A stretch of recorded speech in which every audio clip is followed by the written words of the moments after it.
ઓમ નમો ભગવતે વાસુદેવાય નમઃ। જય શ્રી કૃષ્ણ મિત્રો, અનંત ચતુર્દશી વ્રતની હાર્દિક શુભેચ્છાઓ। આજે ભાદરવા માસના શુક્લ પક્ષની ચતુર્દશી તિથિ છે। આ દિવસે ગણપતિ વિસર્જનની સાથે સાથે અનંત ચતુર્દશીનો તહેવાર પણ ઉજવવામાં આવે છે।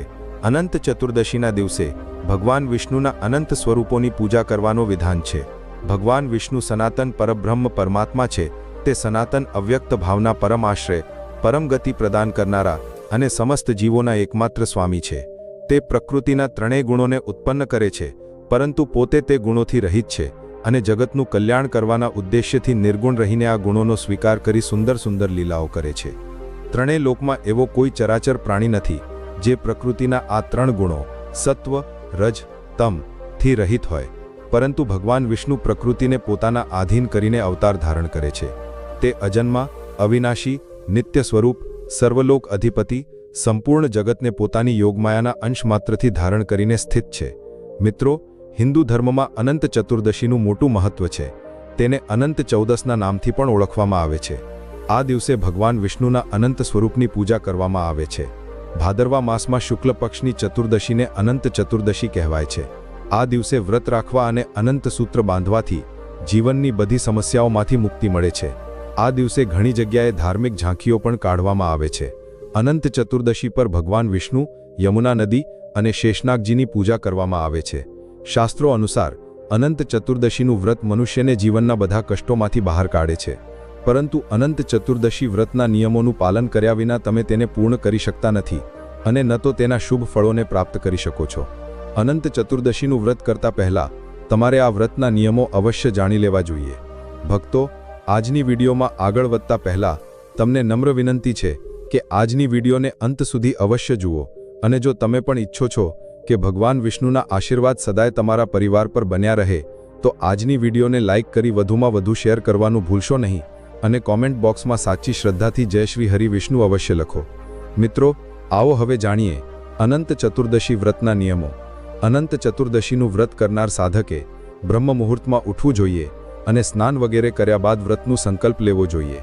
આ દિવસે ભગવાન વિષ્ણુ, માતા યમુના અને શેષનાગજીની પૂજા કરવામાં આવે છે, તેથી તેમની પૂજા અવશ્ય કરવી। અનંત ચતુર્દશીના દિવસે ભગવાન વિષ્ણુની સાથે કળશના રૂપમાં માતા યમુના અને દુર્વાના રૂપમાં શેષનાગજીને સ્થાપિત કરો। આ દિવસે અનંત સૂત્ર પણ ધારણ કરવામાં આવે છે, તેથી પૂજાના સમયે 14 ગાંઠોવાળો અનંત દોરો ભગવાન વિષ્ણુના ચરણોમાં અવશ્ય રાખો, ત્યારબાદ જ તેને ધારણ કરો। અનંત ચતુર્દશીના દિવસે તમારે અનંત ચતુર્દશીની કથા અવશ્ય સાંભળવી અને વાંચવી જોઈએ। જો તમે અનંત ચતુર્દશીનું વ્રત કર્યું છે તો તમારે આ દિવસે બિલકુલ જૂઠું બોલવું જોઈએ નહીં અને ન તો કોઈની નિંદા કરવી જોઈએ। જો તમે અનંત ચતુર્દશીના દિવસે વ્રત કર્યું છે તો તમારે અનંત દોરાને વર્ષભર અવશ્ય બાંધવો જોઈએ। જો તમે આવું ન કરી શકો તો ઓછામાં ઓછા 14 દિવસ સુધી જરૂર બાંધો। અનંત ચતુર્દશીના દિવસે જો તમે વ્રત કર્યું છે તો તમારે આ દિવસે મીઠાનું સેવન બિલકુલ કરવું જોઈએ નહીં। આ દિવસે તમારે માત્ર એક જ સમયે ભોજન કરવું જોઈએ, કારણ કે અનંત ચતુર્દશીના વ્રતમાં ફક્ત પારણાના સમયે જ ભોજન કરવામાં આવે છે। અનંત ચતુર્દશીના દિવસે તમારે ગરીબ વ્યક્તિ અને બ્રાહ્મણને ભોજન કરાવીને પોતાની શક્તિ અનુસાર દક્ષિણા અવશ્ય આપવી જોઈએ। આ દિવસે સવારે સ્નાન કરીને સ્વચ્છ કપડાં પહેરી લો, ત્યારબાદ ભગવાન વિષ્ણુનું ધ્યાન કરતા વ્રતનો સંકલ્પ લો અને પૂજા સ્થળ પર કળશની સ્થાપના કરો। કળશ પર કુશથી બનેલા અનંતની સ્થાપના કરો। જો તમે ઈચ્છો તો ભગવાન વિષ્ણુની પ્રતિમા પણ સ્થાપિત કરી શકો છો। હવે એક દોરી અથવા દોરાને કુમકુમ, કેસર અને હળદરથી રંગીને અનંત સૂત્ર બનાવો, જેમાં 14 ગાંઠો લગાવો। આ સૂત્રને ભગવાન વિષ્ણુને અર્પિત કરો। હવે ભગવાન વિષ્ણુ અને અનંત સૂત્રની ષોડશોપચાર વિધિથી પૂજા શરૂ કરો। આ મંત્રનો જાપ કરો। અનંત સંસાર મહાસમુદ્રે મગ્નમ સમભ્યુદ્ધર વાસુદેવ, અનંત રૂપે વિનિયોજ સૂત્રાય નમો નમસ્તે। પૂજન બાદ આ અનંત સૂત્રને પોતાની બાજુ પર બાંધી લો। આ વાતનું ધ્યાન રાખો કે અનંત સૂત્ર પુરુષ પોતાના જમણા હાથ પર અને મહિલાઓ ડાબા હાથ પર બાંધે। આવું કર્યા બાદ બ્રાહ્મણોને ભોજન કરાવો અને સપરિવાર પ્રસાદ ગ્રહણ કરો। ભક્તો, આવો હવે જાણીએ અનંત ચતુર્દશીનું મહત્વ અને 14 ગાંઠવાળા દોરાનું મહત્વ। અનંત ચતુર્દશીની પૂજામાં સૂત્રનું મોટું મહત્વ છે। આ અનંત સૂત્ર શુદ્ધ રેશમ અથવા કપાસના સૂતરના દોરાને હળદરમાં પલાળીને 14 ગાંઠો લગાવીને તૈયાર કરવામાં આવે છે. તેને હાથ અથવા ગળામાં શ્રી અનંત ભગવાનનું ધ્યાન કરતા ધારણ કરવામાં આવે છે. દરેક ગાંઠમાં શ્રી નારાયણના વિવિધ નામોથી પૂજા કરવામાં આવે છે. પહેલામાં અનંત, ત્યારબાદ ઋષિકેશ, પદ્મનાભ, માધવ, વૈકુંઠ, શ્રીધર, ત્રિવિક્રમ, મધુસૂદન, વામન, કેશવ, નારાયણ, દામોદર અને ગોવિંદની પૂજા થાય છે. એવી માન્યતા છે કે આ અનંત સૂત્ર બાંધવાથી વ્યક્તિ દરેક કષ્ટથી દૂર રહે છે. જે મનુષ્ય વિધિપૂર્વક આ દિવસે શ્રીહરિની પૂજા કરે છે તેને બધા પાપોમાંથી છુટકારો મળે છે.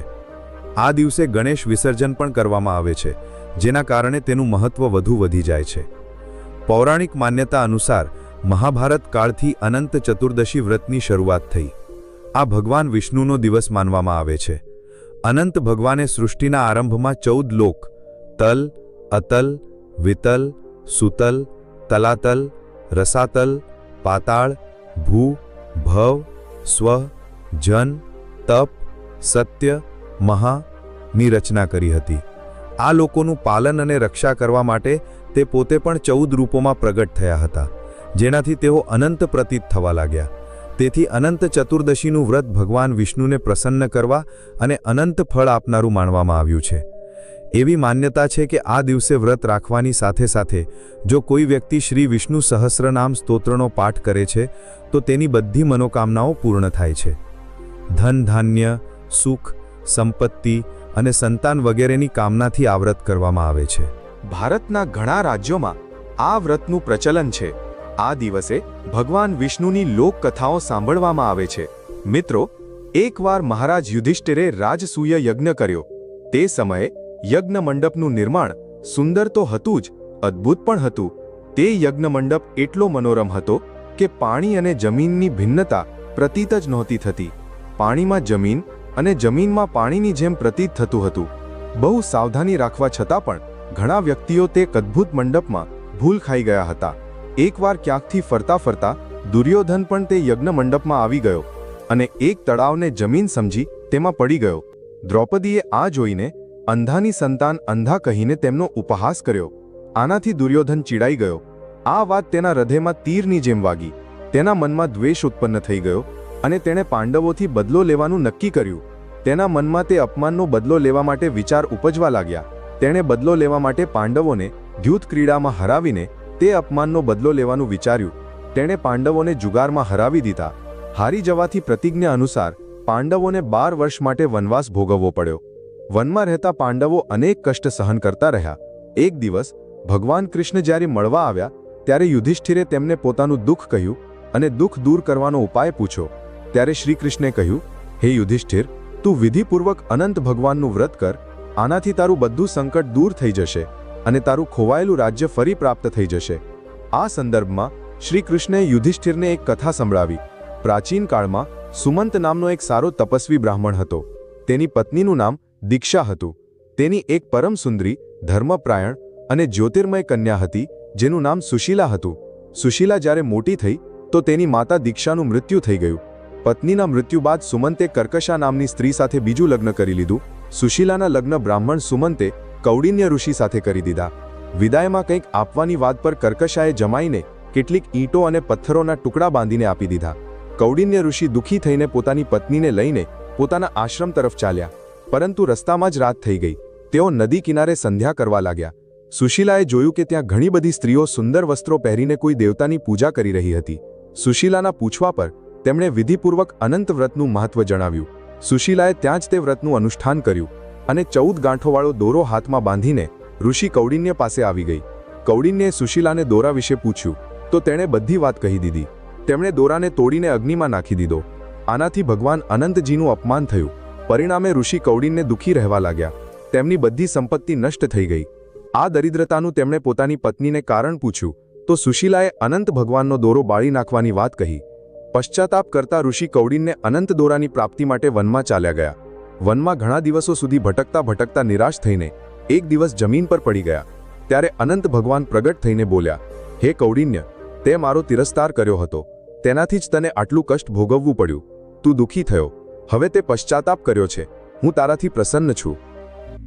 હવે તું ઘરે જઈને વિધિપૂર્વક અનંત વ્રત કર. 14 વર્ષ સુધી વ્રત કરવાથી તારું દુઃખ દૂર થઈ જશે અને તું ધન ધાન્યથી સંપન્ન થઈ જઈશ. કૌંડિલ્યએ તેવું જ કર્યું અને તેમને બધા ક્લેશોમાંથી મુક્તિ મળી ગઈ. શ્રી કૃષ્ણની આજ્ઞાથી યુધિષ્ઠિરે પણ અનંત ભગવાનનું વ્રત કર્યું, જેના પ્રભાવથી પાંડવો મહાભારતના યુદ્ધમાં વિજયી થયા તથા લાંબા સમય સુધી રાજ્ય કરતા રહ્યા. તો બોલો, ઓમ નમો ભગવતે વાસુદેવાય નમઃ. પ્રિય ભક્તો, આ અનંત ચતુર્દશી વ્રતને રોટ 14 પણ કહે છે. તો ચાલો હવે સાંભળીએ રોટ 14ની કથા. એક નગર હતું જ્યાં એક વૃદ્ધ શેઠાણી અને તેના દીકરા વહુ રહેતા હતા. દીકરો કંઈ કામધંધો નહોતો કરતો. એક દિવસ શેઠાણી અને પત્નીની વાતોથી કંટાળીને તે પરદેશ કમાવા નીકળી ગયો. જતા સમયે પોતાની પત્નીને કહી ગયો કે ઘરમાં ક્યારે આગ ન બુઝાવવા દેતી અને જો આગ બુઝાઈ જાય તો દીવો ન બુઝાવવા દેતી. એક દિવસ ઘરમાં આગ અને દીવો બંને બુઝાઈ ગયા. વહુને પતિની વાત યાદ આવી ગઈ અને તે પડોશીના ઘરે આગ માંગવા ચાલી ગઈ. તો પડોશીએ કહ્યું, આજે તો અમારા પોરવાલોમાં બહુ મોટો તહેવાર છે, એટલે હું તને આગ નહીં આપું. વહુ પણ પોરવાલ હતી. તેણે તહેવાર વિશે પૂછ્યું તો પડોશીએ જણાવ્યું, આ કરવાથી ઘરના બધા દૂર દૂર ગયેલા પણ ઘરે પાછા ફરી આવે છે અને હળીમળીને ઘરમાં બધા સાથે ખાઈ પીએ છે. પરિવારમાં ખુશહાલી આવે છે.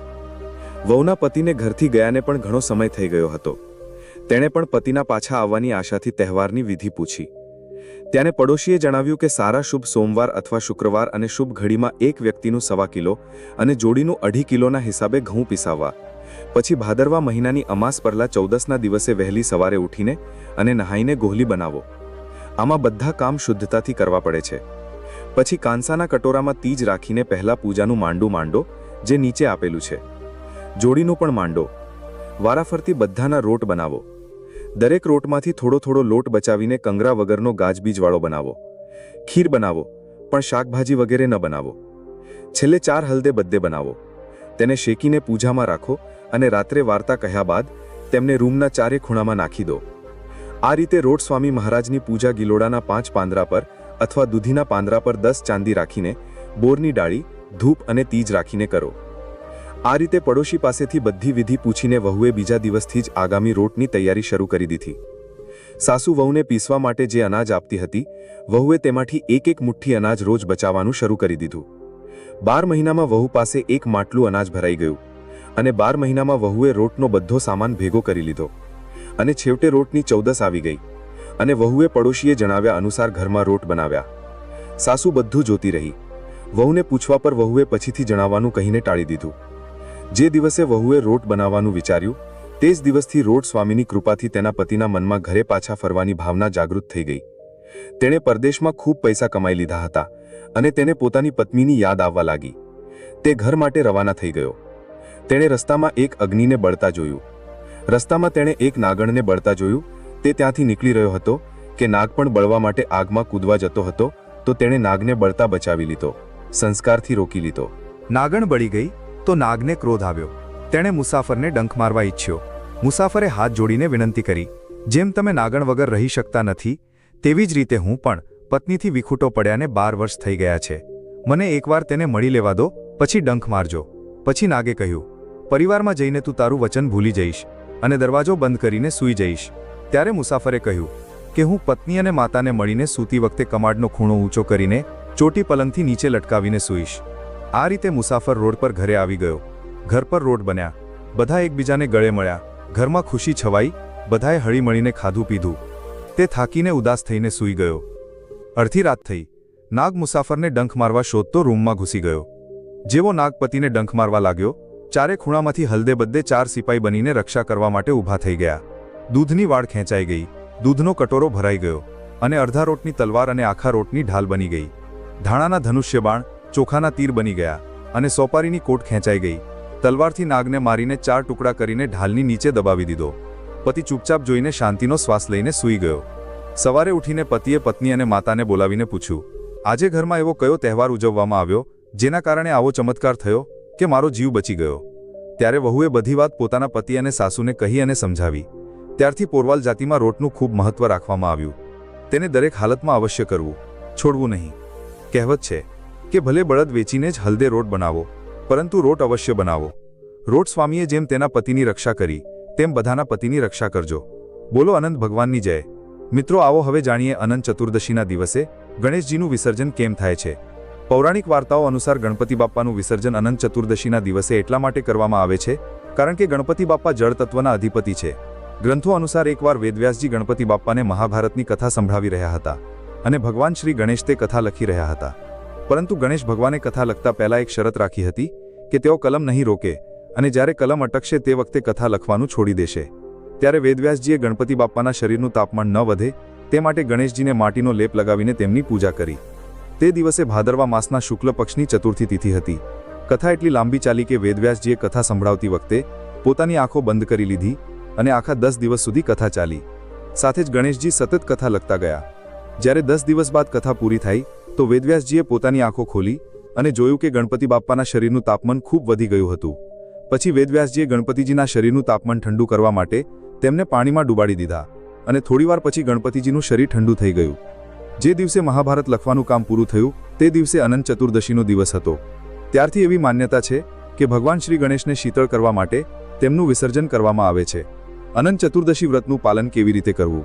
આ દિવસે સવારે વહેલા ઉઠીને સ્નાન કરવામાં આવે છે. કળશની સ્થાપના કરવામાં આવે છે જેમાં કમળનું ફૂલ રાખવામાં આવે છે અને કુશનું સૂત્ર ચડાવવામાં આવે છે. ભગવાન અને કળશને કુમકુમ હળદરનો રંગ ચડાવવામાં આવે છે. હળદરથી કુશના સૂત્રને રંગવામાં આવે છે. અનંત દેવનું આહવાન કરી તેમને દીપ, ધૂપ અને ભોગ લગાવે છે. આ દિવસે ભોજનમાં પૂરી, ખીર બનાવવામાં આવે છે. પૂજા બાદ બધાને અનંત સૂત્ર બાંધવામાં આવે છે. આ રીતે પોતાના કષ્ટોને દૂર કરવા માટે બધા આ વ્રતનું પાલન કરે છે. આ દિવસે દેશના ઘણા ભાગોમાં ગણેશ વિસર્જન કરવામાં આવે છે. ગણેશ ચતુર્થી અને વિનાયક ચતુર્થીના દિવસે ગણેશજીને 10 દિવસ સુધી ઘરમાં બેસાડીને આ દિવસે તેમની વિદાય કરવામાં આવે છે. તો મિત્રો, મારી સાથે તમે પણ બોલો, શ્રી લક્ષ્મીનારાયણ ભગવાન કી જય. આશા છે કે તમને આ કથા પસંદ આવી હશે. વિડીયોને લાઇક જરૂર કરો અને આવી જ બીજી કથાઓ સાંભળવા અમારી આ ચેનલને સબસ્ક્રાઇબ કરવાનું ભૂલશો નહીં. જય શ્રી કૃષ્ણ. ધન્યવાદ.